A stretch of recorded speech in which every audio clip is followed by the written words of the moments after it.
তো দারুণ একটি সুখবর। তোমরা যারা যারা এসবিআই ইউথ ফর ইন্ডিয়াতে পার্টিসিপেট করতে চাও, যারা যারা আবেদন করতে চাও, এই ইন্টার্নশিপ করতে চাও, তাদের জন্য বিগ অপরচুনিটি, যেখানে তোমরা বছরে 3,37,000 টাকা মতো পাবে। এর জন্য আমি অলরেডি ভিডিও দিয়েছি, তোমরা অনেকেই বলেছো যে স্যার কিভাবে আবেদন করতে হবে, সেই প্রসেসটা দেখান। তো আজকের ভিডিওর মাধ্যমে তোমাদের আবেদন করার সম্পূর্ণ প্রসেস তোমাদের দেখাবো। আবেদন করতে গেলে কোনো আবেদন মূল্য কিন্তু লাগছে না, সম্পূর্ণ ফ্রি অফ কস্টে তোমরা অ্যাপ্লাই করতে পারবে। শুধু অ্যাপ্লাই করার জন্য প্রত্যেকটা স্টেপ তোমাদের ফলো করতে হবে। এই স্টেপগুলো এই ভিডিওর মাধ্যমে তোমাদের থাকছে। এরকমই গুরুত্বপূর্ণ আপডেট পাওয়ার জন্য অবশ্যই কিন্তু চ্যানেলটাকে সাবস্ক্রাইব করে রাখবি, বেল আইকনটাকে অল করে রাখবে। তো চলো ভিডিওটা শুরু করছি। তো দেখতে পাচ্ছ যে আমি একদম অফিসিয়াল ওয়েবসাইটে চলে এসেছি, এর লিংক আমি ডেসক্রিপশনে দিয়ে দেবো। আবেদনটা কিভাবে করবে? আবেদন করার জন্য তোমরা লগ ইন নাও আর অ্যাপ্লাই নাও বলে অপশন দেখতে পাচ্ছ। অ্যাপ্লাই নাওতে গিয়ে ক্লিক করবে না, তোমাদের ক্লিক করতে হবে লগ ইন নাওতে। লগ ইন নাওতে আমি ক্লিক করছি।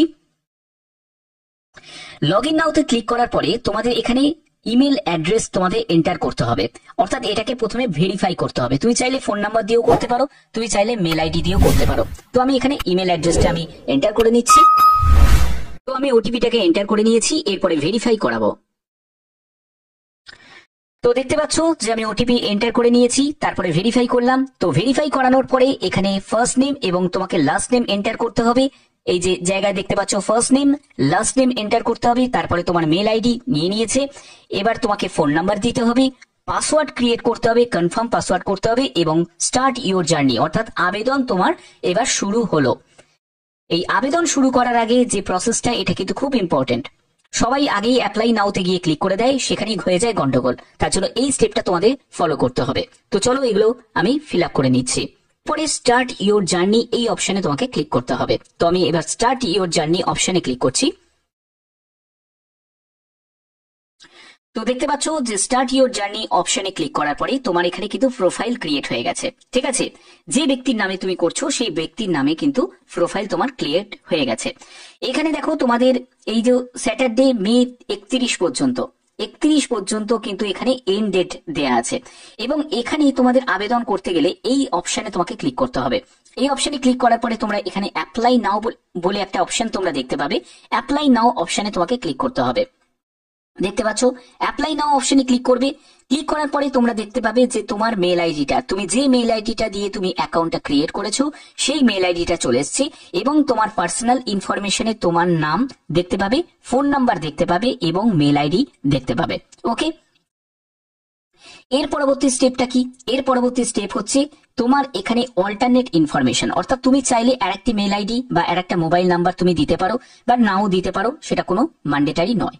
ঠিক আছে, এগুলো হয়ে গেল। হয়ে যাওয়ার পরে তারপরে কি করবে? এরপরে বলছে যে ওয়ার ইউ বর্ন, অর্থাৎ তোমার জন্ম তারিখটা চাওয়া হয়েছে। তো জন্ম তারিখ এখান থেকে তোমাকে কিন্তু সিলেক্ট করতে হবে। তুমি এখানে দেখতেই পাচ্ছ জন্ম তারিখের একটা বড় একটা লিস্ট আছে, যেখান থেকে তোমাকে জন্ম তারিখ সিলেক্ট করে নিতে হবে। তো আমি জন্ম তারিখটা সিলেক্ট করে নিচ্ছি। তো জন্ম তারিখটা সিলেক্ট করে নিয়েছি। এরপরে হচ্ছে তোমার জেন্ডার, তুমি মেল না ফিমেল সেটা তোমাকে এখানে মেনশন করতে হবে, করে নিলাম। এরপরে ম্যারিটাল স্ট্যাটাস, তুমি ম্যারিড না আনম্যারিড, ঠিক আছে, সেটা তোমাকে এখানে মেনশন করতে হবে, করলাম। এরপরে হচ্ছে তোমাকে সিটিজেনশিপ, তো এখানে দেখতে পাবে ইন্ডিয়ান, তারপরে ওসিআই, নেপাল, ভুটান এরকম দেওয়া আছে, তো ইন্ডিয়ান আমি সিলেক্ট করে নিলাম। এরপরে হচ্ছে হোয়ার ডু ইউ কারেন্টলি রেসাইড, অর্থাৎ এখানে কিন্তু তুমি লোকেশন তুমি কিন্তু সার্চ করতে পারো। আমি ধরো কলকাতা আমি সার্চ করলাম, কলকাতা যখনই সার্চ করলাম তখন ওয়েস্ট বেঙ্গল ইন্ডিয়া চলে এলো, তো এটা আমি রেখে দিচ্ছি। ওকে, এরপরে হচ্ছে তুমি এই জায়গাটা দেখছো যে share your social media handles, অর্থাৎ তুমি কি কি সোশ্যাল মিডিয়ার সঙ্গে এখন যুক্ত আছো সেটার ইউআরএল তুমি এখানে পেস্ট করতে পারো। তো এই জায়গাটায় কিন্তু দেখো এখানে তোমাদের LinkedIn profile URL or NA if not applicable, অর্থাৎ তুমি এখানে যদি না করে থাকো তাহলে তুমি এখানে দিয়ে দিতে পারো নট অ্যাপ্লিকেবল, মানে এনএটা দিয়ে দিতে পারো। তো এনএটা আমি এখানে এন্টার করে দিলাম। ওকে, এর পরবর্তী স্টেপটা কি? এর পরবর্তী স্টেপটা হচ্ছে which language do you feel most comfortable with, কোন ল্যাঙ্গুয়েজে তুমি সব থেকে বেশি কমফোর্টেবল। এটা কিন্তু খুব ইম্পর্টেন্ট একটা ব্যাপার। অনেকেই আছে ভুলভাল ল্যাঙ্গুয়েজ চুজ করে দেয়, সেটা কিন্তু চলবে না। তুমি যদি বাংলায় কাজ করতে চাও, মানে ওয়েস্ট বেঙ্গলে কাজ করতে চাও, তো সেক্ষেত্রে তুমি বেঙ্গলি সিলেক্ট করবে। তোমার মোস্ট কমফোর্টেবল, এখানে তুমি একটা ল্যাঙ্গুয়েজও সিলেক্ট করতে পারো বা তুমি একাধিক ল্যাঙ্গুয়েজও সিলেক্ট করতে পারো, সেটা তোমার উপর ডিপেন্ড করছে। আমি বেঙ্গলি সিলেক্ট করলাম, এরপরে স্পিক, রিড, রাইট এই তিনটেতেই ক্লিক করে দিলাম। আর কোনো ল্যাঙ্গুয়েজ আমি সিলেক্ট করতে চাই না। যদি চাও তো অ্যাড নিউ ল্যাঙ্গুয়েজ করেও তুমি করতে পারো, ঠিক আছে। মিনিমাম ওয়ান ল্যাঙ্গুয়েজ তোমাকে করতেই হবে। ওকে, হয়ে গেল। এরপরে হচ্ছে এটা হলো যাদের ডিসেবিলিটি ক্যান্ডিডেট, যারা পিডাব্লিউডি ক্যাটাগরি থেকে আছে তাদের ক্ষেত্রে এটা, তার জন্য তোমাকে নো করে দিতে হবে। এটা হয়ে গেল। হওয়ার পরে তোমাকে কন্টিনিউ অপশনে ক্লিক করতে হবে। কন্টিনিউ অপশনে আমি ক্লিক করছি। কন্টিনিউ অপশনে ক্লিক করার পরে তোমরা স্টেপ 2 তে চলে আসবে, যেখানে তোমাদের একাডেমিক ব্যাকগ্রাউন্ড চাওয়া হয়েছে, অর্থাৎ তোমার কি যোগ্যতা আছে, স্পেশালাইজেশন কি আছে, কি নিয়ে পড়াশোনা করেছো সেটা। আর্টস আছে, আর্কিটেকচার আছে, কমার্স আছে। এখানে আমি কমার্স সিলেক্ট করলাম। তুমি তোমার যে যদি আর্টস থেকে থাকো, সায়েন্স থেকে থাকো, তুমি সেটা সিলেক্ট করে নেবে। এখানে দেখতে পাবে একদম লম্বা লিস্ট। আর যাদের এই লিস্টের মধ্যে নেই তারা কি করবে, আদার্স সিলেক্ট করবে। ঠিক আছে, আমি কমার্স সিলেক্ট করে নিলাম। ওকে, এরপরে হচ্ছে তোমাদের ডেসক্রাইব ইওর একাডেমিক ব্যাকগ্রাউন্ড। তোমার একাডেমিক ব্যাকগ্রাউন্ডটা এখানে ডেসক্রাইব করতে বলা হচ্ছে। ঠিক আছে, লাস্ট 3 এডুকেশন কোয়ালিফিকেশন অনলি। তো এইখান থেকে তুমি যখনই এই জায়গাটায় যখন ক্লিক করবে টাইপ অফ কোয়ালিফিকেশন, সেই জায়গাটা আসলেই কিন্তু তোমরা এখানে দেখতে পাবে গ্রাজুয়েশন। গ্রাজুয়েশন দিয়ে দিলে, তুমি চাইলে পোস্ট গ্রাজুয়েশনও দিতে পারো। হয়ে গেল। এরপরে হচ্ছে তোমার ইনস্টিটিউট নেম, সেটা তুমি এখানে টাইপ করবে। টাইপ ইওর ইনস্টিটিউট নেম, সেটা তুমি টাইপ করে নেবে। ঠিক আছে, তো আমি এখানে টাইপ করে নিচ্ছি।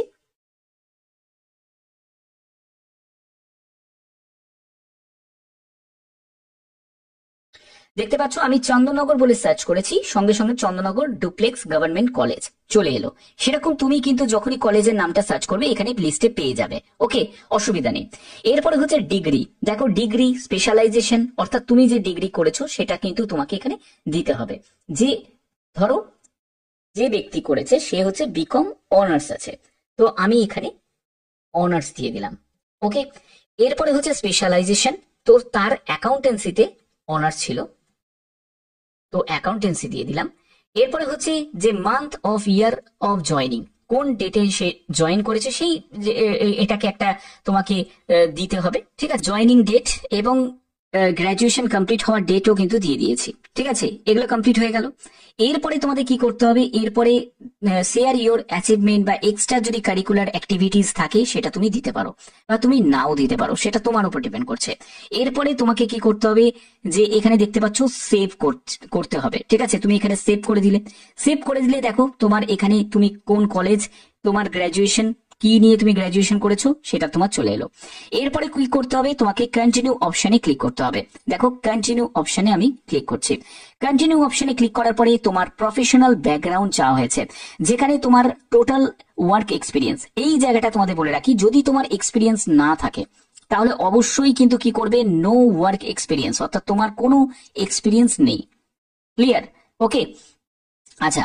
এরপরে বলছে যে have you taken a gap any time between the education, অর্থাৎ তুমি যদি কোনো কারণে যদি ধরো এডুকেশন বা এমপ্লয়মেন্টের ক্ষেত্রে যদি তোমার কোনো গ্যাপ থাকে, সেটা 6 মাস বা 6 মাসের বেশি, তাহলে সেটা তুমি মেনশন করবে। ঠিক আছে, অর্থাৎ অনেকে আমাকে কমেন্ট করেছিলে যে স্যার আমার গ্রাজুয়েশন কমপ্লিট করতে গিয়ে 2 বছরের গ্যাপিং হয়ে গেছে বা 1 বছরের গ্যাপিং হয়ে গেছে, সেক্ষেত্রে কি করব। তো এখানে দেখতে পাচ্ছ যদি তোমার গ্যাপিংও থাকে, ঠিক আছে, গ্রাজুয়েশন কমপ্লিট করতে গিয়ে, তাহলেও কোনো অসুবিধা এখানে হবে না। তো যদি থাকে তাহলে ইয়েস করবে এবং তার কারণটা এখানে উল্লেখ করবে, আর যদি না থাকে তাহলে এখানে নো করে দেবে। ওকে, তো এই জায়গাটা তোমাদের ক্লিয়ার হয়ে গেল। এরপরে কি করতে হবে, কন্টিনিউতে অপশনে ক্লিক করতে হবে। কন্টিনিউ অপশনে ক্লিক করলে সেখানে ভলান্টিয়ার এক্সপিরিয়েন্স চাইছে, সেই জায়গাটা দেখো তোমাদের এক্সটেন্ডেড পিরিয়ড 3 মান্থ, তো এই জায়গাটা নো করে দেবে, কোনো অসুবিধা নেই। ঠিক আছে, এর পরবর্তী আমি স্টেপ 5-এ চলে এসেছি। স্টেপ 5-এ কি বলা হচ্ছে, এখানে দেখো 3 কোশ্চেন্স আছে, যেটা বলছে are you an SBI employee, তুমি কি একজন এসবিআই এমপ্লয়ি, যদি থাকো তাহলে ইয়েস করবে, না হলে তুমি নো করে দেবে। এরপরে হচ্ছে যে what inspired you to apply for this fellowship, আমি ধরো 3 নম্বরটা আমি সিলেক্ট করে নিলাম, যে সোশ্যাল প্ল্যাটফর্ম থেকে তুমি এই ইনফরমেশনটা পেয়েছো, তার জন্য তুমি আবেদন করছো। এরপরে হচ্ছে SBI youth for India fellowship, learn about, তুমি কি এখান থেকে শিখতে চাও বা এগুলো কি জানতে চাও, তো এইগুলোর জন্য যে কোনো একটি তুমি এখানে দিয়ে দেবে। আমি 2 নম্বরটা আমি সিলেক্ট করলাম। ঠিক আছে, হয়ে গেল। এগুলো করার পরে তোমাদের আবার কন্টিনিউ অপশনে ক্লিক করতে হবে। কন্টিনিউ অপশনে ক্লিক করার পরে দেখো এখানে কি বলা হচ্ছে, সেটা হচ্ছে ফিউচার প্ল্যান। তোমার ফিউচার প্ল্যানটা কি আছে সেটা কিন্তু অবশ্যই তোমাদের 1 2 3 করে তোমাকে প্রেফারেন্স গুলোকে সাজাতে হবে, ঠিক আছে। তো ফিউচার প্ল্যানে দেখো আমি জাস্ট তোমাদের এটা দেখাচ্ছি, তোমরা তোমাদের পছন্দ মতো ভালো করে ডিটেলসটা জেনে নিয়ে তারপর করবে। সেটা হচ্ছে বিল্ড কেরিয়ার, তুমি স্টেট ব্যাংক অফ ইন্ডিয়া, তো তুমি কেরিয়ারটাকে বিল্ড করতে চাও, তো আমি এটাকে 1 নম্বরে রাখছি, ঠিক আছে। 2 নম্বরে রাখছি ডেভেলপ সেক্টর ডেভেলপ করা, ডাইরেক্টলি ইমপ্লিমেন্ট করা, তো এইটাকে আমি 2 নম্বরে রাখছি। তারপরে দেখো এখানে future studies, higher studies related, তো এটাকে আমি 3 নম্বরে রাখছি। এবং এখানে যেটা বলছি গ্রাসরুট লেভেলে আমি কাজ করতে চাই, সেটাকে আমি 4 নম্বর প্রেফারেন্সে রাখছি। এই অনুযায়ী আমি কিন্তু প্রেফারেন্স গুলোকে সাজালাম। এরপরে বলছে are you currently applying for planning to apply to the following, তো এখানে সিলেক্টেড অল দ্যাট অ্যাপ্লাই, তো এখানে দেখো তোমার কম্পিটিটিভ এক্সাম আছে, তারপরে দেখো তোমাদের হায়ার এডুকেশন প্রোগ্রাম আছে, প্রফেশনাল, তারপরে সার্টিফিকেশন আছে, নান অফ দ্য অ্যাবভ আছে। যদি এই লিস্টের মধ্যে যে কোনো একটি যদি হয় তাহলে সেটা তুমি সিলেক্ট করবে, ঠিক আছে, যে হায়ার এডুকেশন প্রোগ্রাম এটা, তো এইখানে তোমরা কিন্তু এটা সিলেক্ট করতে পারো, বা নান অফ দ্য অ্যাবভও কিন্তু সিলেক্ট করতে পারো, তো আমি নান অফ দ্য অ্যাবভ কিন্তু দিয়ে দিলাম। এরপরে হচ্ছে currently applying to the planning to apply for the any other fellowship program, অর্থাৎ তুমি কি কোনো রকম এখন বর্তমানে কি কোনো রকম অন্য কোনো ফেলোশিপ প্রোগ্রামের সঙ্গে যুক্ত আছো, যদি থাকো তাহলে ইয়েস করবে, না হলে তুমি নো করে দেবে। এরপরে হচ্ছে যে do you intend to prepared any exam, তুমি কি কোনো এক্সামের জন্য প্রিপেয়ার্ড হচ্ছ, যদি থাকো তাহলে ইয়েস করবে, না হলে তুমি নো করে দেবে। কন্টিনিউ অপশনে ক্লিক করার পরে এরপরে দেখো তোমাদের হেলথ অ্যান্ড ওয়েলবিং, এই যে please share any physical, mental বা লাইফ স্টাইল চ্যালেঞ্জেস, অর্থাৎ যাদের এরকম শারীরিক অক্ষমতার আছে তাদের ক্ষেত্রে এইটা ব্যাপারটা বলা হচ্ছে, তারা সেই জায়গাটা ইয়েস করবে এবং তার ডিটেলসটা দেবে, আর তোমাদের ক্ষেত্রে এটা তুমি নো করে দিতে পারো। এরপরে তুমি এখানে সাবমিট করবে। সাবমিট করার আগে ভালো করে একবার চেক করে নেবে, রিচেক করে নিয়ে গো ব্যাক তুমি করতে পারো, করে নিয়ে দেখে নিয়ে তারপরে তোমরা এখানে সাবমিট করতে পারবে। তো এইখানে আমি সাবমিট করছি। সাবমিট করার পরে দেখো তোমাদের রেফারেন্স যে ইনস্ট্রাকশন এখানে চলে এসছে, পাচ্ছ যে আমি রেফারেন্স গুলোকে ফিল আপ করে নিয়েছি। রেফারেন্স গুলোকে ফিল আপ করার পরে তারপরে তোমাকে কন্টিনিউ অপশনে ক্লিক করতে হবে। কন্টিনিউ অপশনে ক্লিক করার পরে তোমাকে দেখতে পাচ্ছ এখানে দেওয়া আছে যে আর ইউ শিওর, অর্থাৎ তুমি কি শিওর আছো যে তুমি যে ফর্মটা ফিল আপ করলে সেগুলো সম্পূর্ণ ঠিক, তো এখানে ইয়েস আই এম শিওর, তো এই জায়গাটা তোমাকে ক্লিক করতে হবে এবং তোমরা প্রিভিউ এন্ড সাবমিট করতে পারবে। তো এই হলো তোমাদের ফর্ম ফিল আপের মেন পর্ব, যেটা একদম অন্তিম পর্ব, সেটা হচ্ছে এটা, যেখানে তোমাকে এখানে ফটো আপলোড করতে হবে, দেখতেই পাচ্ছ আপলোড ইয়োর প্রোফাইল পিকচার, সেটা আপলোড করতে হবে। এরপরে তোমাকে আইডি, যে কোনো একটি আইডি তোমাকে আপলোড করতে হবে, ওকে।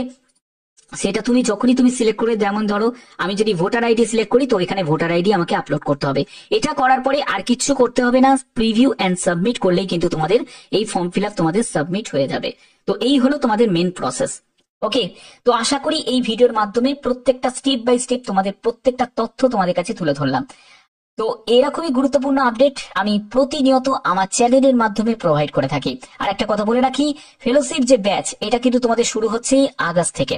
আগস্ট অক্টোবরের মধ্যে কিন্তু তোমাদের এর মানে কাজ কিন্তু শুরু হয়ে যাবে, মানে যারা সিলেক্টেড ক্যান্ডিডেট তারা জয়েন করে যাবে। এই হলো তোমাদের মেন প্রসেস। আশা করি এই ভিডিওর মাধ্যমে প্রত্যেকটি তথ্য তোমাদের কাছে তুলে ধরলাম। এরকমই গুরুত্বপূর্ণ আপডেট প্রতিনিয়ত আমার চ্যানেলের মাধ্যমে আমি প্রোভাইড করে থাকি। গুরুত্বপূর্ণ আপডেট পাওয়ার জন্য অবশ্যই চ্যানেলটাকে সাবস্ক্রাইব করে রাখবে, বেল আইকনটাকে অল করে রাখবে। এখনের মতো এটুকুই, টাটা।